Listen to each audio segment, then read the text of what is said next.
topic, and I turn it over to Dr. Hohaus. Yeah, thank you very much for the kind introduction, Sheila. Really appreciate, and thank you all to you for coming today.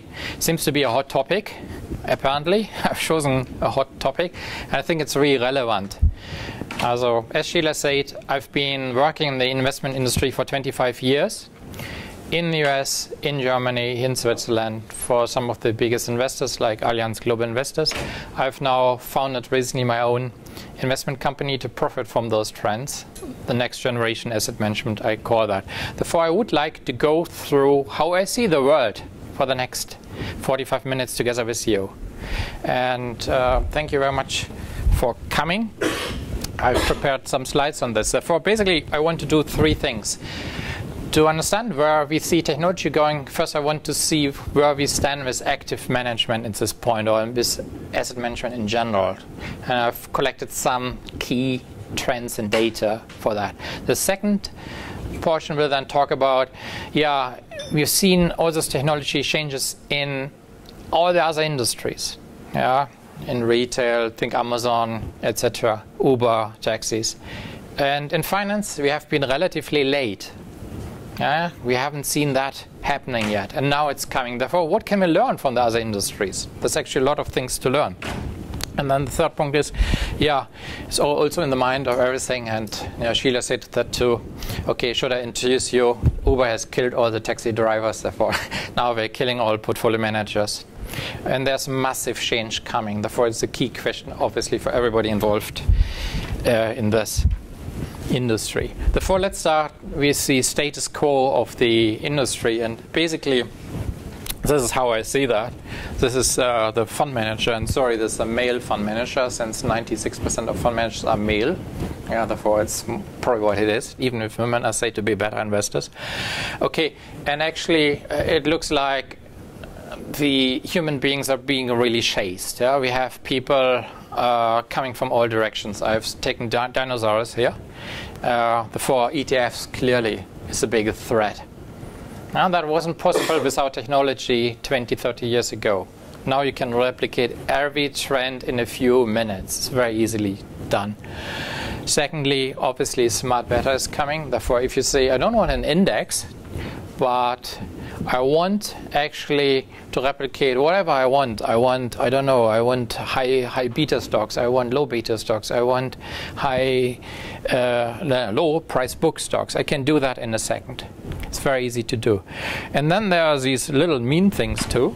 High frequency trading. Each time you give an order, the high frequency trader says, there's a big order coming from this institution. Let's exploit that. Let's be fast. Build this communication network where I can be in milliseconds faster than everybody else. I have the trade. And they bite out little bits of you. And then it's getting worse. The robo-advisor is coming. Now, the robo-advisor doesn't sleep. He can do everything. He's not thick. He doesn't complain. There's one more seat here in the front. And therefore, this is the perfect portfolio manager. He's non-emotional. He knows everything in a millisecond. Yeah, therefore it's no wonder that the status quo of asset management is that the money flows from active to passive. And you see here the data for the US, this is for the equity investments in the US market. And you see the green part, which should probably be red, but they have been friendly, the investment institute, they pointed in green. So this is the cumulated outflows over the last 10 years. And on the other side, you see the inflows, which basically go into index instruments. So for the industry is totally shifting. Last year, in the US, 72% of all money flew into passive instruments. Yeah, 72. Yeah. And now 40% of all money in the US managed is passive by now. It's, by the way, 20 in Europe. Therefore, Europe is 2 to 3 years behind the US. What does it mean? Yeah, if we go from 20 to 40, it means basically 20% of portfolio managers, active portfolio managers, are not needed anymore. Therefore, it's a big, big trend.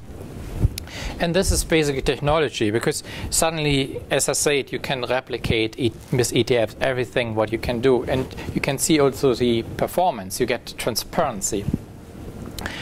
So, and therefore, we have now also studies out that active portfolio management is dead. Yeah, it's really dead.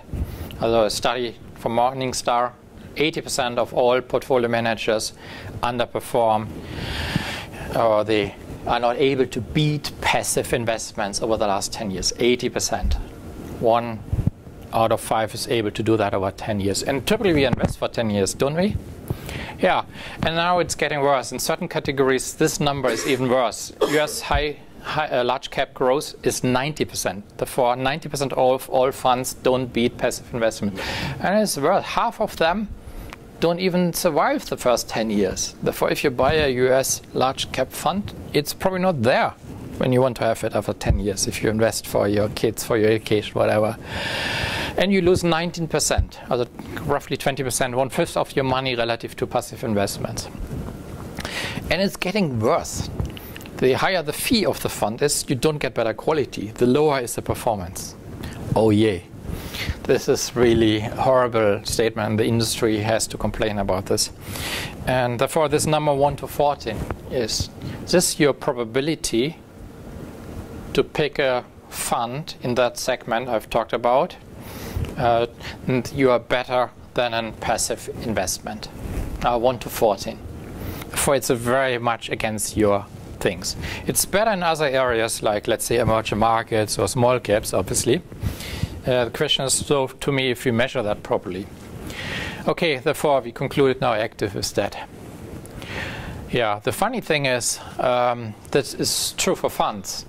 I go to a lot of family offices, wealth managers, etc., and they are all superior stock pickers. Since they tell me they don't buy any fund anymore, but they pick stocks.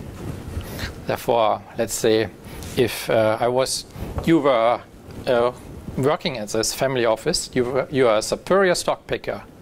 But once I do make you a fund manager, you are underperforming. Therefore, what's wrong with this industry? There's something wrong, and we want to explain that a little bit. Either we simply don't measure it properly, or something else. Okay, this is the asset management industry. Deloitte, the fees. This is until 2014. Therefore, the fees went from 52, to 48. This is a decline of 8% in 2 years. Therefore, 10 more years and we are at 0. And there are actually already 0 fee funds in discussion. Not like buying cheap milk in the supermarket. People talking about 0 fee funds. 0. Why? Yeah, you bundle it. Yeah, buy an S&P fund for free. You get this emerging market fund or whatever it is, which costs you a little bit more. Don't tell you. That's the trend. There are a ton of money, 6 trillion already managed in the US with 5 basis points or less fees. Yeah. Therefore, this is the next trend: 0 fee funds. That's not good, huh? On the other hand, the industry is in very good shape in terms of margins. Yeah, we are top margins, 34%. And why the markets have been up lately, obviously. And we see mergers, etc. Therefore, you will see mega mergers now happening. Since you have a very commoditized product, if you think about this, you have a standard fund. Everybody can do that in a few seconds, I just told you. Why should it be more expensive than a few basis points to do it? Yeah, that's why the industry going there. So what you do, you merge each other. Therefore, what you have seen yesterday is the first step in that direction, and you will see much more. Yeah, if you're CEO of an asset manager, you basically say, what can I do? I have to grow the business. Margins going down. Hire some hedge fund talent is a bit expensive. Yeah, but it's easy to cut costs. It's always an easy answer. So now, therefore, we see that the state of the industry is on overall good margins. But now the problem is technology invades really. Yeah? So far ETFs has been only the beginning. Now it's getting really interesting. And therefore we look at other industries. There are 3 key technology trends which converge. Here on the right side. I have to go there to point you there. Yeah? Also let's start with this one, cloud computing, big data and Internet of Things, and they all come together at this point. And they form what some say the 4th industrial revolution. Why is this so important? It's simply because they all come suddenly together. That hasn't happened before. Yeah, and before it was always some technology invading here and there. Now they all come together and invade all sectors, what you can see. We talked about consumer, retail, but it's happening in all sectors, also in finance. Finance is one of the last sectors to be invaded. Therefore, it's now. Yeah, what's the key impact of technology? There are three ones. A, you have higher transparency, meaning basically now you suddenly can see the fees of all products on all in one click. Yeah, total expense ratio, trading transactions, whatever. You can see style drifts, which is also very interesting. Yeah, there are a lot of funds with style drift. You know how it is. We have talked about that portfolio managers perform poorly on average, but the best situation if the asset class is weak, then portfolio managers perform very good. Why? Because they have style drift. Now, if you have a weak asset class, you go outside of your asset class. Then you look very good, obviously, because anything you pick outside of your asset class is doing better than your asset class. It's even called Dunn's law. I don't know if it's proven, but it's quite funny. But now you suddenly can see that. You can track the benchmark changes, yeah? If a fund changes its benchmark 5 times and manager changes. Yeah, that's all coming. Good. The second big thing is technology allows the utilization of existing assets. Yeah, you all know about Uber. Okay, Sheila says they're putting the taxi drivers all out of business. Yeah, but on the other hand, all the drivers who had nothing to do beforehand during the day because they were driving the CEO in the morning to work and the CEO driving home from work in the evening, they can now offer, they can do something in the meantime because of technology. The software connects people, connects underutilized assets. Therefore, all for the economy is good because you need less cars to fulfill the demand from all people. And yes, the taxi drivers which were sitting on the monopoly, they have an issue, but they have now suddenly competition. Yeah? Now a taxi medallion in New York costs $500,000 before, even before you start the business. Therefore, they are monopoly profits in that business. Therefore, they cry. Good. Airbnb is the same. Let's say you all assume you all have a holiday home somewhere in the mountains. And typically, you wouldn't rent it out. But now there's this fantastic software where you can put it on the web. And the person who's coming is rated. No? Therefore, you know, this person didn't destroy the last 10 homes he or she stayed at. And now you can say, good, I trust this person. I don't want to rent really, but maybe I give it a try. 2,000 francs for a week, the high season is nice, let's do it. Therefore, you have also fixed asset which you suddenly can use with Airbnb. And this is the advantage you have. Okay, then the third thing is technology lowers transaction costs, and that's probably the most relevant for our industry. With blockchain, and we'll talk about this, you can dramatically lower the transaction cost. For example, all the lawyers. Is any lawyer here in the business? Therefore, your business is under threat, although probably lawyers will always be needed. Good, then the other thing is information can also flow much faster. APIs, application programming interfaces, are very important. Yeah, the banks have all those systems, or asset managers have all those systems which don't talk to each other. Yeah? I've done all those performance reporting and whatever in the past, and you should think that should be a standard question. A client calls and says, I want to have a performance report over the last 3 months, and I want exactly this criteria. You should think you push the button and you get it. No, it's not, because the systems don't talk to each other. Therefore, this is something very important. And you reduce complexity and time to execute, obviously. So what Uber really stands for, why I call it Uber moment, yeah, it's not about the taxi drivers. It's really about, Uber stands for the gig economy. Gig economy means that the world is changing. So far we had all jobs, 100% jobs at institutions. That will change. We will have a portfolio of jobs. It's very likely. In the next 10 years, you have a job here and there, for a few years here, for a few years there. You have 3 jobs at the same time. That's probably where the world is going to. And you have typically very high operational efficiency because you outsource a lot. And this is very important to understand.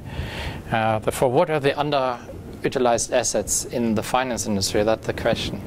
They use the latest technology. They use those, what you often hear, the algorithm, or even artificial intelligence, or deep learning is the next step. I mean, you all use artificial intelligence right now, yeah? Basically, your spam filter of your email, that's artificial intelligence, yeah? You can write that in a few minutes, but that's it. Therefore, there are all levels what we can discuss here. That's a lot. But the algorithm obviously allow you to have any strategy very fast, and is super, super efficient. And then the last thing is something where I think there's the biggest change in opportunity, ease of use. All the companies which won in tech, Apple, Netflix, Amazon, Airbnb, Uber, have incorporated that in their philosophy. And I think working in this industry, and it's not specific to one company, but in general what I see on the market is ease of use is not what this industry is about. And this is something where the players will differentiate. Yeah, what we mean with ease of use is it's really intuitive. Siemens did smartphones before, phones before Apple did. But Apple had very intuitive ones. Where is that in finance? What is the Uber of asset management? So, therefore, which areas are affected and the implications and how to profit from the shift. The key areas for me, basically in asset management, there are only two things. You produce a product and you distribute it. There's nothing else. Yeah, it's production that starts from the product idea until you have the portfolio manager doing it, and then you distribute it, including you communicate to your client.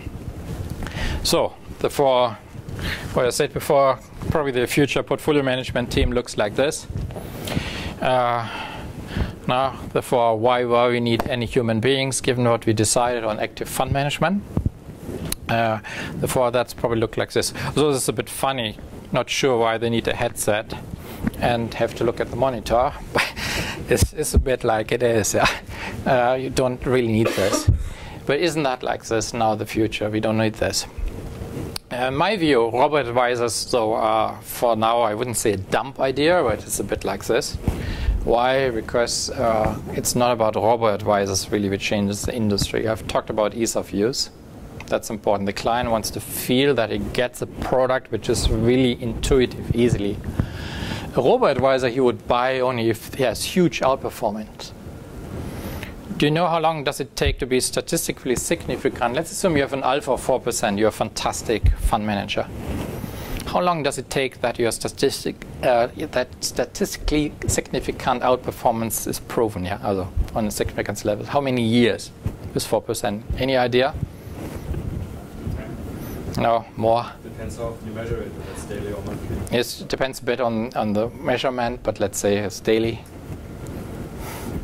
It's above 20 years. Depends also a bit on the volatility, etc. But with the typical market volatility, it's above 20 years.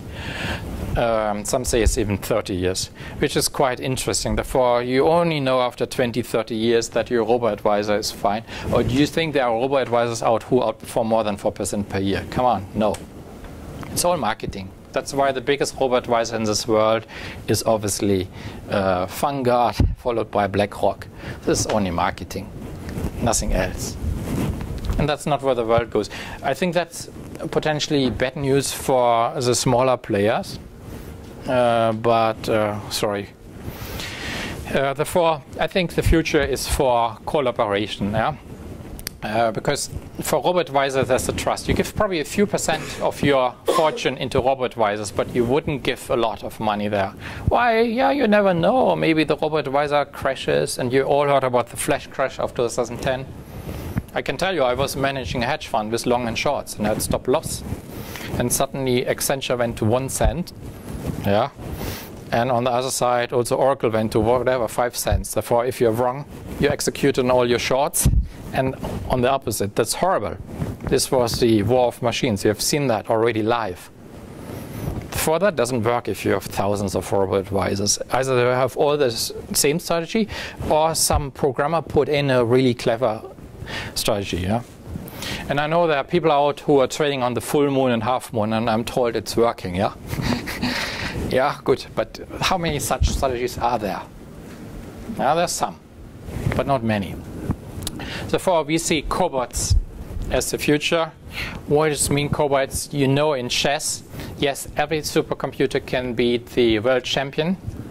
But actually they all play now with computers next to them, yeah? When they play to each other. Therefore, the computer is telling them, you should really go with the Italian opening now and do this and this because this player is whatever. Yeah, and then they do this. And that makes them very powerful people. And that's why I think it's like this. I put this picture here down. I was waiting always when I was working for that. I get my coffee in the morning and my companies are analyzed. And that's where the world is going to in my eyes. You get very clever machines, clever tools. This is also a huge opportunity also for Switzerland to build software companies in that area. Also for Thomson Reuters, by the way. Good. Therefore, where I see a lot of potential is then in the following things. For the whole industrialization of asset management. You have seen that in manufacturing before. You cut your process in all modules. Also product development, RFP, product design, management, reporting, settlement, etc. And then you automatize that. That hasn't happened yet. I don't see that at all. Why? Yeah, because the industry is at 34% margins. Yeah, the industry is doing fantastically well. There's no need to do it. But this will come. That will come for sure, given what I said on the fees. Good, then we will have new tools. I've said replacement of Bloomberg, obviously.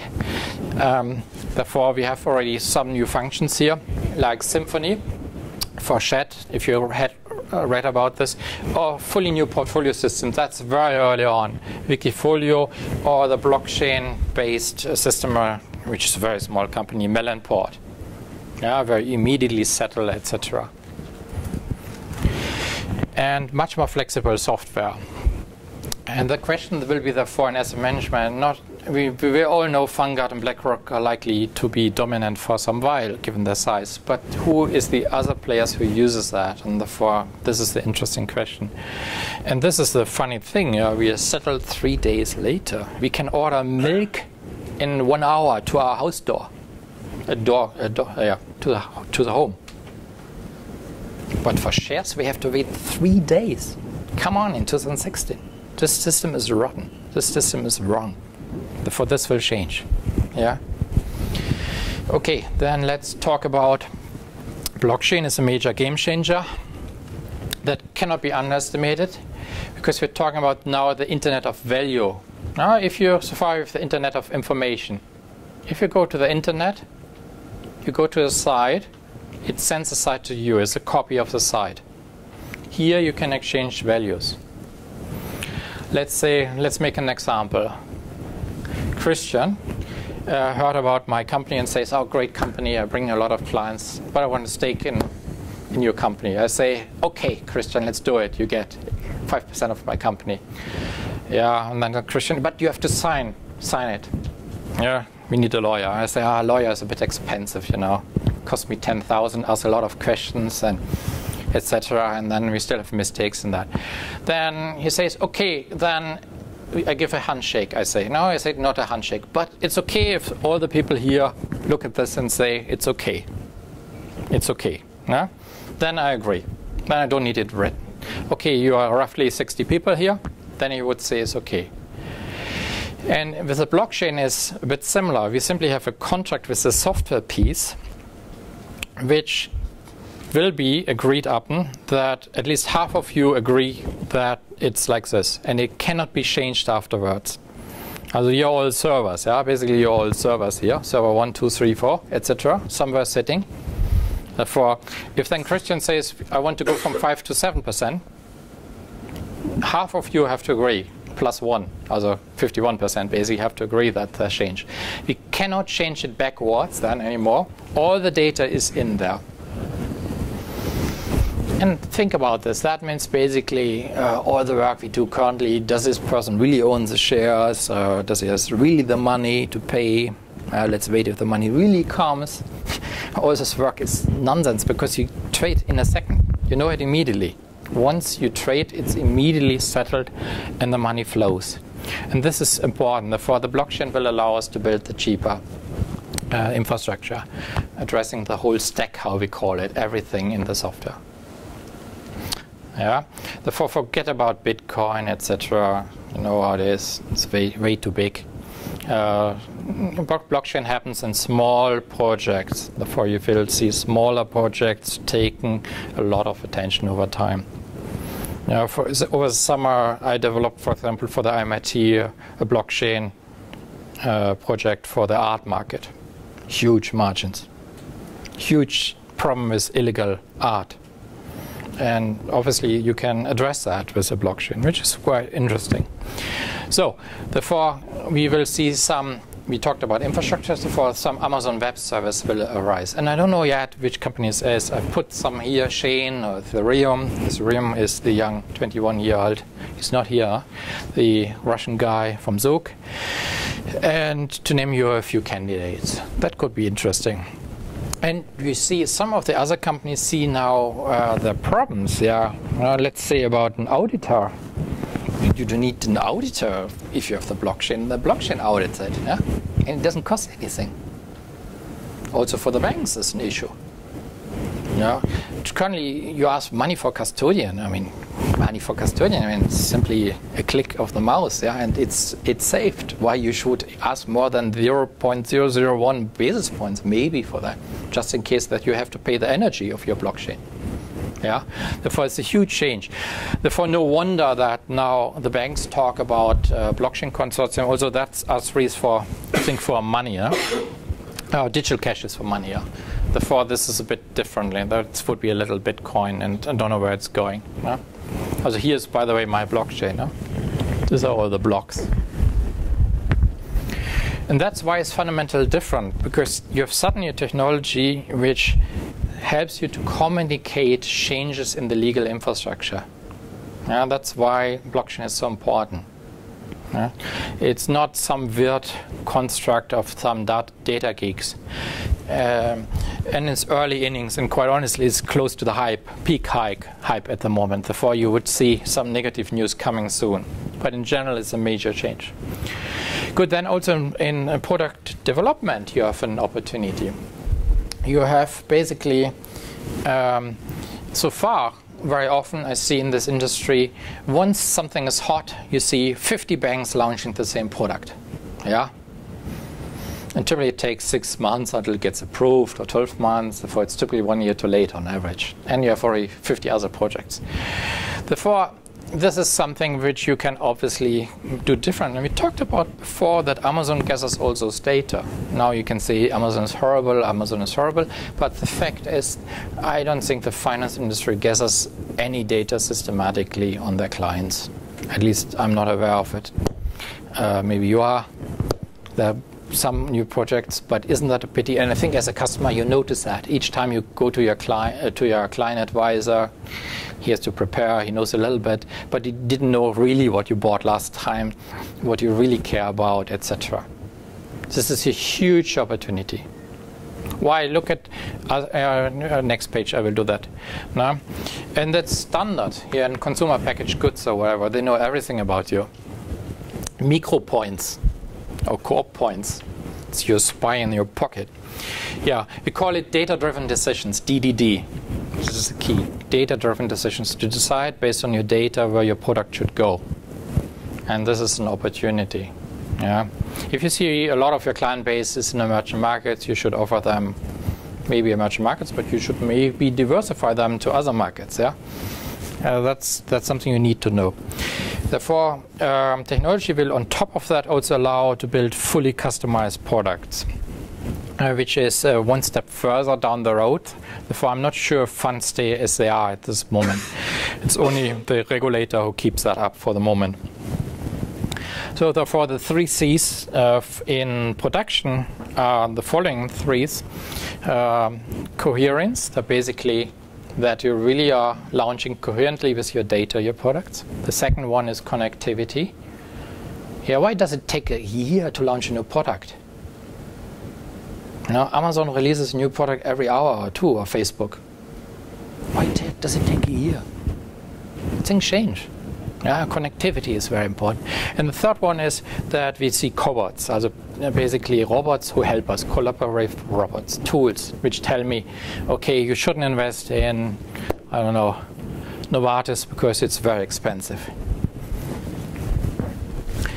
So now on distribution, that's the other part. Also here, this is for Switzerland, the market share.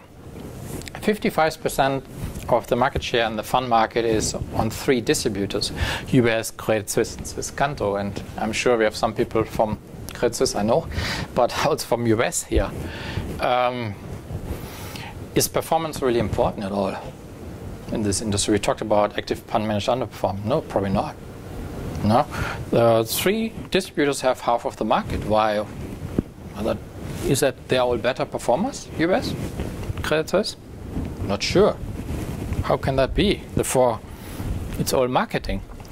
And that's true if you look at the net inflows. Very interesting numbers.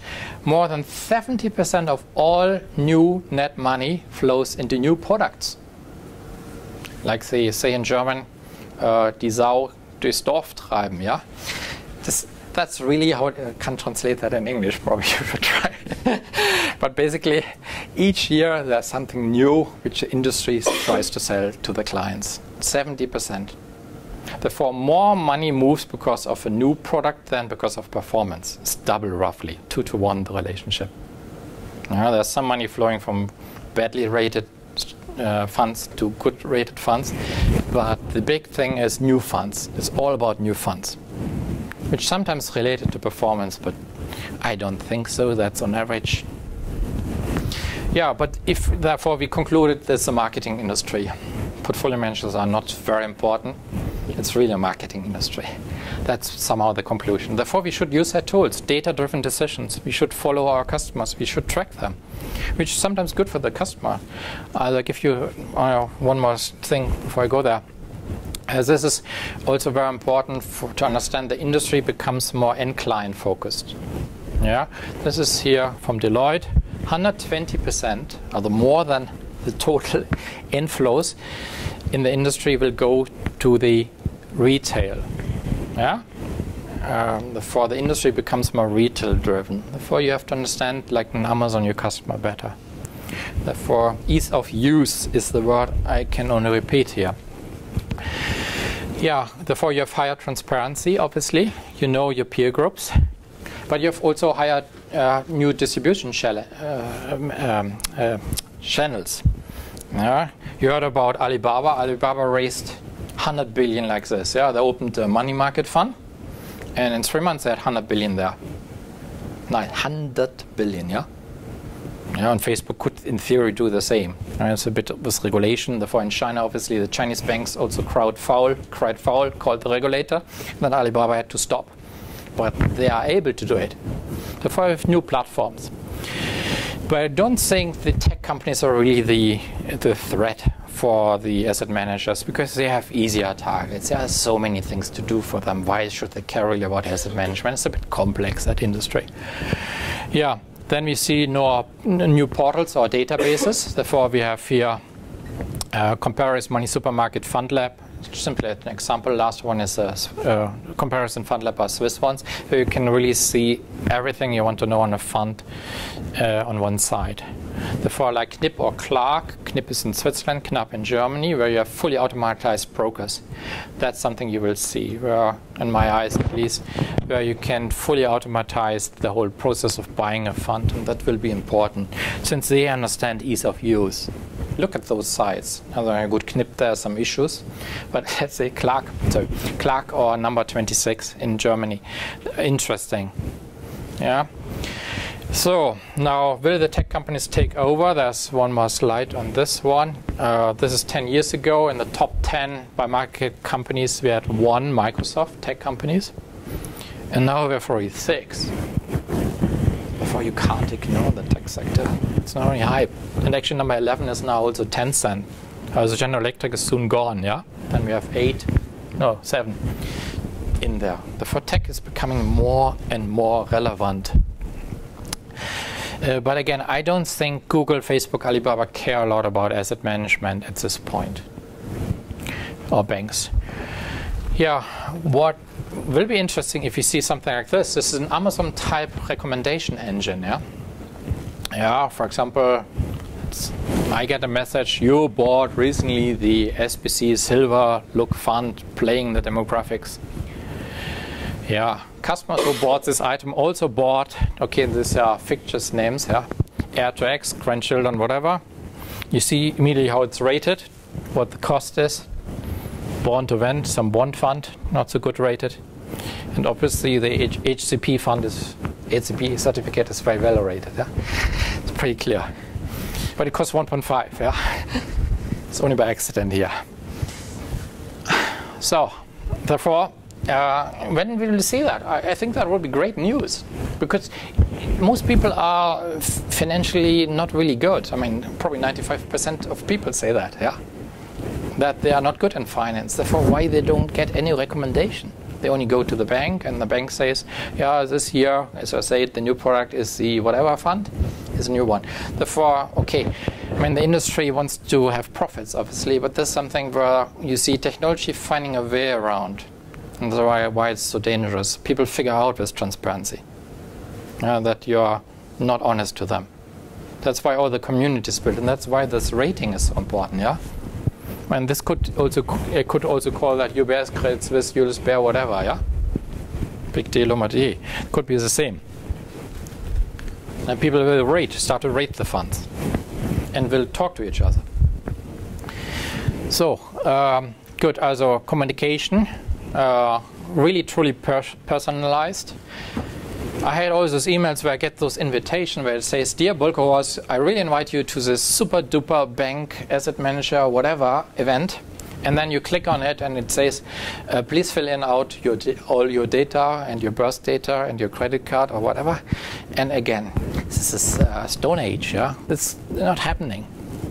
Therefore, there are some companies, for example, I'm also in the Swiss ICT investment club where my president is invested in Converge. Therefore, probably have seen that with some of the cantonal banks. You can look at all your finances across bankers. That's what people want. People want to see what they have on their bank account across all the banks. Yeah, this is where the future is in my eyes. Therefore, Converge, for example, could be very interesting in the future as an example for such a company. Good, I already said you need to track your customers. You have to learn really each time. Or is there an asset manager here who tracks their customer on the website? Anybody here? No? See? Come on. There are cookies all the time. Yeah, and there are these communities. I don't know if you know eToro. Somebody knows eToro, yeah? I mean, that's probably you can say what you want, but there's a community of traders where you can do certificates, you can follow each other. You see more of those popping up. So on content then, and with that, I will come to the end. Now, I told you about that the robo-advisors are not really great, but the other things are a big change to the industry. Therefore, what's left for the humans? Therefore, I want to leave you on a positive note. There's a recent study, and thanks also to the CFA Society, who posted that on their website, is that actually 90% of fund managers are superior stock pickers, they claim. It's probably sponsored by an active fund manager, but that's what they say. Yes, this Thomas Howard. He looked at the performance and has adjusted it for certain factors. It's only due to, they on average outperform by 3.8%. Yeah, for great stock pickers, the fund managers. And the issues are asset load. Therefore, you have too much assets, over diversification, closest index, and basically your risk team is asking you each week why you deviate from your benchmark, and at some point you give in. Yeah, go to your benchmark, or your all-time marketing. But in theory, they are very good fund managers. And this is important because some people say it's a zero-sum game. This is really a very wrong argument. Only 9% of all assets are mutual funds in the US. Yeah, or globally even. Yeah. Therefore, this is not a zero-sum game. It could very well be those 9% of people who were very higher, people from Harvard, MIT, ETH, whatever, are really the best of the best in this. Yeah, they could be really much better. Therefore, this is a very wrong argument. But the industry seems to have a structure which disallows good managers to outperform. That's what the studies say, yeah? Which is quite interesting. Therefore, technology will help us now to identify those who are really able to outperform and without limits. And that's part of the reason why hedge funds exist, because in hedge funds you can do what you want. Yeah, you have much less limits. It's much less regulated so far. So therefore, now the final thoughts, and I have limited time, therefore I can't talk about this. The funny thing is what I said, if you are working in a family office or independent wealth manager or in a private bank on the client side, you are a good stock picker, because most of people pick stocks. That's what I hear. Yeah. If you're in a fund manager, you're becoming a bad stock picker. You're horrible. Nobody wants to buy funds. Some people tell me they buy never a fund, which is, I think, a contradiction. Now the thing is, but everybody believes they can do asset allocation. Yeah, therefore you can't pick a stock, but you can do asset allocation better than the market. This is funny. It should be no difference at all. And technology will help to find the risk profile of the client, which is the key difference. What I mean with risk profile, and maybe Sheila, I take you as an example. You might be a very risky equity investor. You like the risk, you really like it. And now with brain research, we can, as neuro research, we can really make the difference. Therefore, people are put in the tubes. And I might be a very defensive investor. I don't like risk at all. I can't stand it. Each time the market is down 5, I sell it. Therefore, you can put us into a tube, and you will see in the brain different directions. Yeah, similar to drugs, where half of people don't react anyhow to aspirin. The drug companies don't tell you that, but it's because of a genetic composition. The same also in this industry. Some of the investors are simply shouldn't buy any equity funds, or since they are very bad in holding them. And it's the same here. Therefore, if you find out what the risk profile of your individual or institutional investor is, and you adapt your product, you can build a benchmark. And that's where the research will go to, in my eyes. Then you can, robot advisors kick in finally, because then you can build a customized portfolio for everybody who really want. The bad news is it takes out the asset allocation of the hand of humans. Yeah? Therefore, that's probably coming to. Therefore, I expect in the next 5 to 10 years that active asset allocation is dead discussion too. Yeah. The problem is we have to define still risk. Since people talk about risk, what's the risk? The risk for my kids is that I don't save enough that they can't go to university or whatever they want to do later in their life in 20 years. Yeah, it's not the risk of the volatilities this year, but we use standard deviation. Come on, daily standard deviation. We measure it daily. Is this really important? No. For some people, yeah. For a pension fund who at the end of the year has to fulfill their requirements, it's very important. They have to know exactly where they stand each day. Yeah. Therefore, there will be different risk definitions coming, which is very important for this question. Therefore, expect to see more there. Good. Therefore, conclusion. How am I doing for time? Okay, 1 minute. Good. Therefore, asset management will not be spared from technology change. Yeah? It's not yet visible, but we see very likely a margin pressure, in my eyes at least. And I think, yes, the bigger ones will have an advantage. Like in any industry, scale matters in a commoditized industry, which is largely commoditized, not fully, but a large part is. Yeah? But there will be smaller players coming up and bring the latest technology to the market. For us, the question is, will we be the Uber drivers? Yeah? Will we be self-employed? Potentially. Could well be. Yeah? That asset manager simply calls in the fund managers.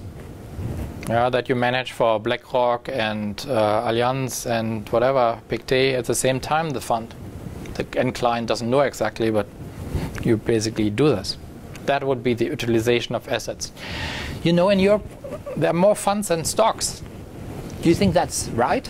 Do you feel that's right in terms of cost? That's our savings are going into those costs. Yeah, this is the issue. That's why it helps. Therefore, industrialization will happen. And the good news is that if we use this, yes, it will be hugely disruptive for where people work at this point, but it's very good for savings because there are a lot of costs in the systems you can take out. And you can increase the asset utilization, like I said before. Therefore, this is fantastic news for pension funds, for basically for all of us in the end, because we will get out more of our resources at this point. Yeah, that's it. On my time. Any questions?